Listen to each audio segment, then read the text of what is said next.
اور آتے ہی اسے اے خبیث روح، اے مغضوب روح کے الفاظ سے خطاب کرتے ہیں، اسے اللہ کے غضب اور جہنم کے عذابوں کی بشارت دیتے ہیں۔ کافر کی روح خوف اور ڈر کی وجہ سے جسم سے نکلنا نہیں چاہتی، فرشتے اسے اس طرح کھینچ کر نکالتے ہیں جس طرح کانٹے دار لوہے کی سوراخ گیلی اون سے زبردستی کھینچ کر نکالی جاتی ہے۔ قرآن مجید میں اس کیفیت کا ذکر ان الفاظ میں کیا گیا ہے: قسم ہے ان فرشتوں کی جو کافروں کی جان جسم میں ڈوب کر نکالتے ہیں۔ یہ سورۃ نازعات آیت نمبر 1، یعنی وہ نکلنا نہیں چاہتی مگر فرشتے اسے زبردستی نکالتے ہیں۔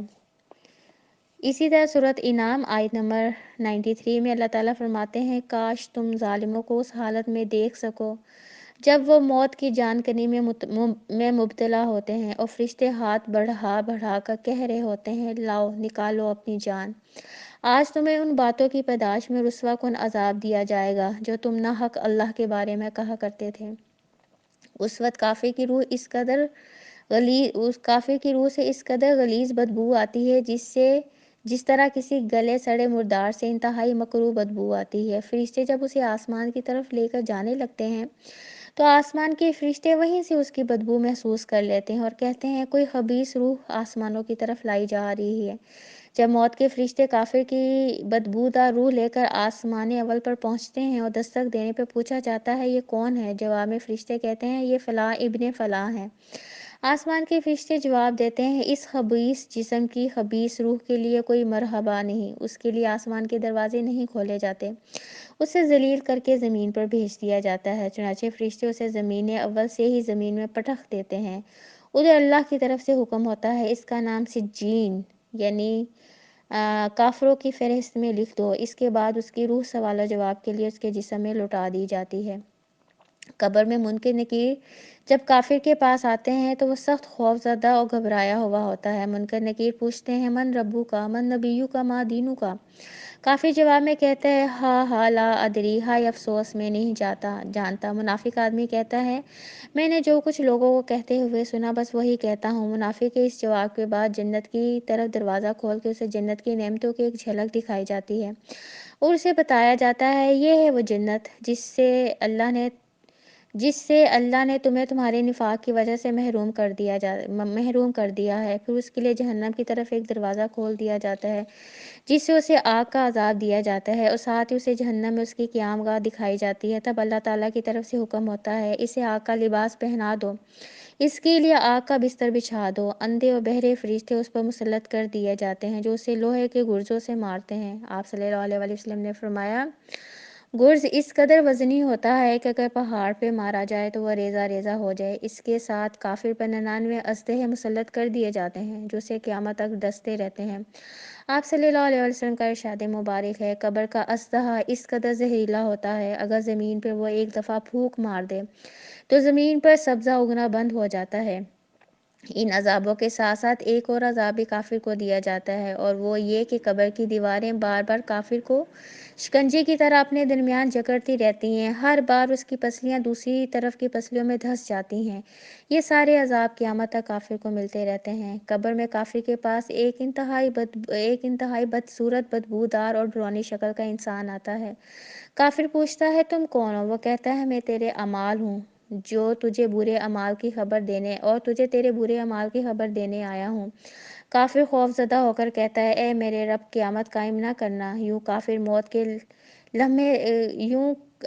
موت کے لمحے سے ہی اللہ کے عذاب میں گرفتار ہو جاتا ہے اور قیامت قائم ہونے تک مسلسل ان سارے عذابوں میں مبتلا رہتا ہے۔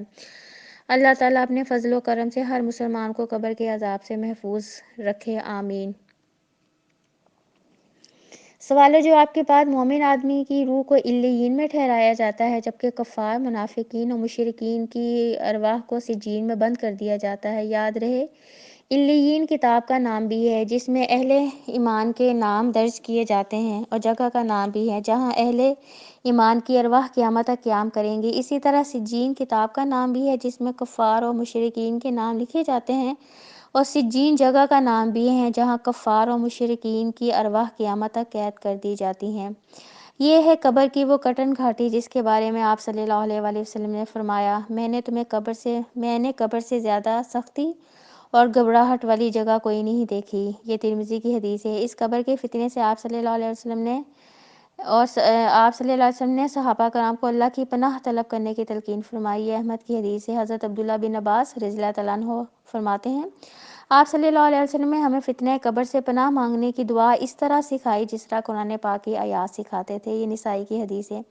ایک دفعہ خطبہ ارشاد فرماتے ہوئے آپ صلی اللہ علیہ وسلم نے صحابہ کرام کو خبردار فرمایا کہ تم لوگ قبروں میں فتنہ دجال کی طرح آزمائے جاؤ گے۔ صحابہ کرام اس قدر خوف زدہ ہوئے کہ زاروں قطار رونے لگے۔ نسائی کی یہ حدیث ہے۔ امیر المومنین حضرت عثمان رضی اللہ تعالیٰ عنہ قبر کی یاد آنے پر اس قدر روتے کہ داڑھی آنسوؤں سے تر ہو جاتی۔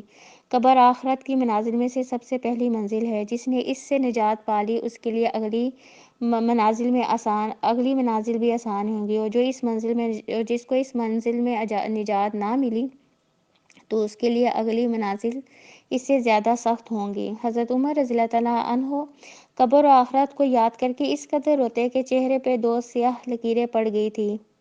حضرت ابو ذر رضی اللہ تعالیٰ عنہ نے موت و برزخ کے بارے میں آپ صلی اللہ علیہ وسلم کا خطبہ سنا تو خواہش کرنے لگے کاش میں ایک درخت ہوتا جسے کاٹ دیا جاتا۔ ابن ماجہ کی حدیث ہے۔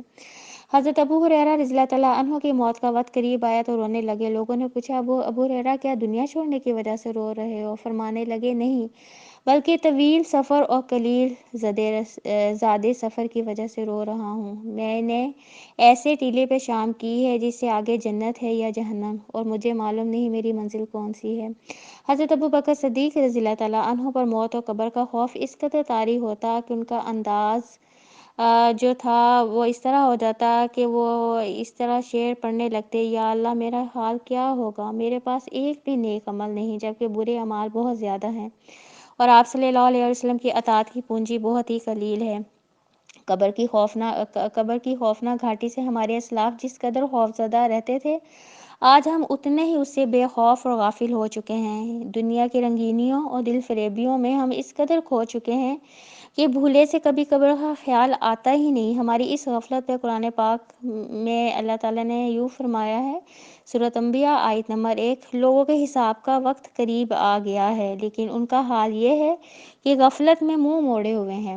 اللہ تعالیٰ اپنے فضل و کرم سے ہمارے حال پر رحم فرمائے، آمین۔ اور موت سے پہلے ہمیں قبر کی کٹھن سبحانک اللہم و بحمدک اشہد ان لا الہ الا انت استغفرک و اتوب الیک، ربنا تقبل منا انک انت السمیع العلیم وتب علینا انک انت التواب الرحیم، سبحان ربک رب العزت عما یصفون وسلام علی المرسلین والحمد للہ رب العالمین۔